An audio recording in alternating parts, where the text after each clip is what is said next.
Bonjour, aujourd'hui, on va faire un tour d'horizon de WordPress et voir comment on peut créer un article ou un post en anglais et en français avec l'interface qui s'appelle Polylang qui nous permet de mettre le site en anglais ou en français. Premièrement, pour se connecter à WordPress, ce qu'on appelle l'administrateur, on va voir une fenêtre qui s'apparaît et si on regarde ici l'adresse, c'est marqué à la fin du site web, wp-admin. C'est ainsi qu'on se connecte à l'administrateur du site web. Donc, dans le cas d'un usager qui va écrire des posts, il va mettre son code d'usager ici, son username et son password et faire login. Quand il va être connecté, on va arriver dans une interface. Là, on est directement dans WordPress. Ici, c'est connecté avec mon compte à moi. J'ai beaucoup plus d'affaires que quelqu'un qui va juste écrire des posts, là. Mais demeure que c'est la même interface. Moi, tout ce que j'ai ici, il n'y aura pas tant d'affaires dans l'autre. Il va y avoir beaucoup d'affaires qui ne seront pas là. Il n'y aura pas de Modula, il n'y aura pas Elementor, il y a beaucoup de choses qui ne seront pas là. Mais demeure que c'est la même interface. Première chose qu'on peut regarder ici, si on va dans les comptes, ça, c'est tous les comptes usagers qui ont accès à WordPress, c'est-à-dire au back-end du logiciel. S'il y a Denis, Kathleen, etc. Et si on prend, par exemple, on prend le premier ici, Denis. Denis, il a été créé comme... si on regarde la langue ici, c'est marqué English. On avait le choix entre le mettre en anglais ou en français. La différence en anglais, c'est quand que Denis va se connecter, tout ça va être en anglais et non en français. Au lieu de outils, ça va être marqué Tool, etc. Donc, c'est un choix que tu as quand tu te connectes. On peut modifier ça quand on est dans notre compte. Ici, il y a des rôles. Ici, c'est contributeur. Ça donne quand même beaucoup d'accès au système, d'être capable de créer, de modifier beaucoup d'affaires dans le système. Mais moi, je suis un administrateur, par exemple. Je peux faire tout sur le site. C'est évident que c'est réservé aux administrateurs du site. Donc ça, c'est vraiment ici qu'on crée les abonnés. La plupart des gens, quand on va en faire, ça va être abonné. Tu peux juste te connecter à des endroits, par exemple des endroits sécurisés, des endroits de membres. Là, les gens qui vont être connectés ici, ça va être des abonnés. D'ailleurs, j'ai créé un code justement pour ça qui nous permet de juste se connecter à la partie sécurisée abonnés. Maintenant, si on va faire le tour d'horizon de ce qu'on veut vraiment faire, il y a on ne fait pas tout le tour de WordPress, là. Si on regarde ici, il y a deux affaires importantes, des articles et des pages. Si on regarde les pages, c'est quelque chose de statique. Par exemple, la page d'accueil, quand on rentre dans le système, ou une page de Board of Directors, des directeurs de notre site web. Si on va dans cette page-là, c'est là que c'est de l'information qu'on va mettre et qui ne bouge pas, qui est statique. De temps en temps, il y a un directeur qui démissionne quand ça arrive, mais c'est une page normalement qu'on ne touchera pas quelquefois. Donc, c'est réservé à l'administrateur d'être capable de jouer dans ces pages-là. Donc ça, c'est la première partie qu'on ne touchera pas réellement. Fait que là, c'est ça pour vous dire, c'est le même que le site web est construit, avec ce style d'outil-là d'administrateur, etc. L'autre élément dans WordPress, qui est la partie qui nous intéresse aujourd'hui, ce sont des articles. En anglais, on appelle ça des posts. C'est-à-dire, ça, c'est de quoi qui varie. Mettons, la presse, le Journal de Montréal, ou MSN, toutes les nouvelles qui apparaissent de jour en jour, c'est ici qu'on fait ça.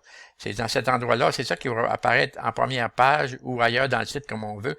C'est des articles qui vont se mettre automatiquement dans le site web quand on veut, puis on les enlève, puis on les fait. Ce que je vais faire pour le moment, on va essayer d'en créer un nouvel article. Il y a deux façons de créer des articles et il faut l'avoir en français et en anglais. Là, on va commencer par créer un article, un nouvel article ou un nouveau post là, qui viendrait par exemple du conseil d'administration. Si j'en fais ajouter, l'article que je veux ajouter ici, je vais le prendre dans mon courriel. Mettons que c'est un qui m'a demandé, c'est Pierre qui m'a demandé d'ajouter cet article-là, le Order Executive. Si on voit ici, là, c'est un courriel que nous avons reçu tous et chacun qui doit être probablement fait en Word derrière ça. Ce qu'on va faire, on va commencer par le créer. Dans le site, les articles qui se créent quand on crée un article qui se crée en anglais en partant, après ça, on va le mettre en français. Fait que là, on va commencer par copier la partie anglais. Comme je dis, ça pourrait être un document Word, possiblement. Fait qu'on va copier, CTRL-C, CTRL-V, copier. Après, on va revenir dans notre site. Ici, c'était quoi déjà le sujet? C'était directive 2016-06, par exemple. Ça, c'est pas, on va le détruire après. 06. Là, après ça, qu'est-ce qu'on fait? On fait publier. On fait encore une autre fois publier.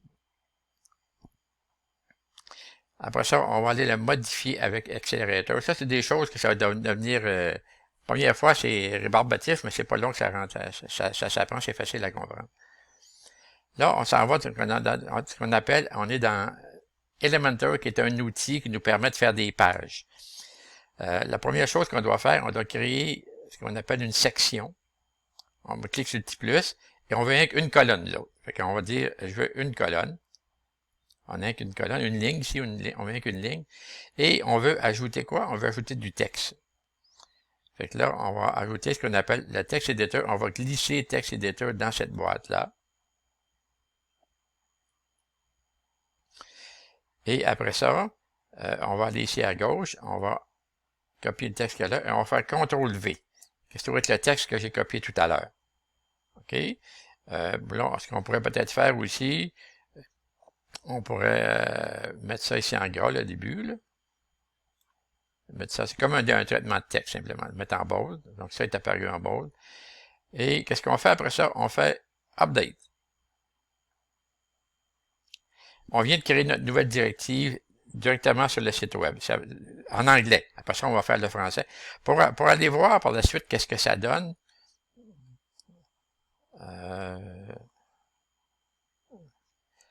juste que je me retrouve parce que j'ai pas accès à, à tous mes boutons ici, là. Une seconde. OK, je suis de retour, je comprends. Là, je voulais sortir de là, et après ça, je vais aller voir ce que ça donne sur le site web. Je clique ici, cette affaire-là, je m'en vais Exit to Dashboard. Ça me ramène à un cran en arrière. Je clique sur le W, qui est WordPress. Et je m'en vais sur Meadows ici, aller sur le site. Je clique bouton droit, ouvrir le lien dans un nouvel onglet. Donc, on voit ici qu'il est en train de se charger, le site, là. Donc là, ça va être le site que le public, vraiment le site web. Si on s'en va sur The Meadows, et voici le message que j'ai fait, là, il est apparu en page principale. Si je m'en vais ici pour essayer de voir qu'est-ce qui se passe là, on voit que le texte est apparu. Donc, c'est le même qu'on l'a fait. Puis là, on est en anglais. Si on clique sur le français, il va tout avoir les autres directives, mais celle-là n'est pas là. Donc, il faut s'occuper de la faire en français. Donc là, on va revenir dans notre administrateur. Et qu'est-ce qu'on fait? Là, on s'en va dans l'administrateur, on s'en va dans tous les articles qu'on avait. Ça, c'est la directive ici qu'on vient de faire. J'ai nommé un nom, ben, on faudrait mettre des noms plus significatifs, c'est clair. Ici, on voit l'anglais, l'américain et le français. On voit qu'il y a un petit drapeau. Ça veut dire que cette page-là, Director 6, est en anglais. C'est celle-là par défaut qu'on crée. On veut en avoir une qui va être en français. Qu'est-ce qu'on fait? Il suffit sur le Québec, on clique sur le petit plus. On voit bien que ces deux pages-là vont être associées. Si tu en mets une en français et en anglais, il va aller chercher la page équivalente à ça. On va faire plus. Donc là, qu'est-ce que ça vient de faire? Ça vient de nous copier cette page-là. Là, on lui donne un nom, c'est français. C'est sûr que là, on mettrait la directive en français, ce qu'ils font en français avec ça. Et un coup que ça c'est fait, on ferait publier. Publier. Puis là, on s'en va la modifier. Si on se rappelle, c'est comme si on avait copié la page en anglais. Là, il faut aller mettre la partie français maintenant là-dedans. Si on descend, on voit ici que c'est le texte en anglais qui est là. Fait que là, pour être capable d'enlever le texte, on clique sur le petit crayon, ici, et on voit que le texte est là. Fait que moi, je vais retourner dans mon courriel, je vais descendre un petit peu plus bas, et là, j'ai la partie français qui est là. Comme je disais, ça pourrait être un document Word, ce qui doit être un document Word derrière ça, là. Bon, là, je copie. Copier. Après ça, je m'en viens dans mon Elementor. J'avais cliqué sur le petit crayon. Donc ici, je clique dessus. CTRL A, ça choisit tout au complet ce qu'il y a dedans. Puis je fais CTRL V et voilà, j'ai le texte français. Et comme tout à l'heure, on va possiblement mettre ça ici en gras. Ça en bold. Bon, ok, je vais mettre l'autre aussi, mais ça, c'est pas grave. On va faire Update. Donc là, on vient de mettre à jour le site web. Et maintenant, si on retourne sur le site de Meadows, bon, si on s'en va, là, on est en français, on voit la partie directive française, ok, qui est là. Si quelqu'un clique en anglais, on a marqué directive. On voit que c'est écrit en anglais et c'est écrit en français. C'est tout ce qu'il y a à faire. C'est pour ça que les deux pages sont liées une vers l'autre, c'est pour le français et l'anglais. Si je reviens vers, mettons, si je vais sur celle-là, directive 6, on voit que c'est en anglais. On est dans la partie anglaise. Et si je m'en vais dans la partie française, le texte est en français. C'est aussi simple que ça. Ça a l'air compliqué la première fois, mais c'est pas compliqué réellement. Il faudrait regarder la vidéo une deuxième fois pour être capable de comprendre ce qui se passe. Maintenant, je vais donner peut-être un autre truc. Finalement, je ne donnerai pas d'autres trucs parce que ça complique la vie pour de rien.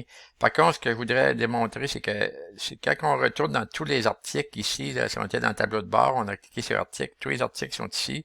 On serait capable de faire du ménage dans ces articles-là. D'ailleurs, ceux que je viens de créer, je les ai déjà éliminés. Ben, il suffirait, mettons, de choisir celle-ci, dire Corbeil. Elle va disparaître. On pourrait, ça, c'est des anciens que j'avais mis là juste se pratiquer. Donc, ils sont peut-être plus à jour. Il faudrait les enlever. Peut-être mettre tous des nouveaux, puis ceux qui sont valides aujourd'hui, et enlever les anciens, là. Mais c'est la façon ici qu'on fait le ménage là-dedans. Et à ce moment-là, le site web va être maintenu à jour. Fait que c'était tout ce qu'il fallait que je démontre aujourd'hui sur comment créer un article en anglais ou en français. Et aussi, en anglais, ça s'appelle un post. Et voilà!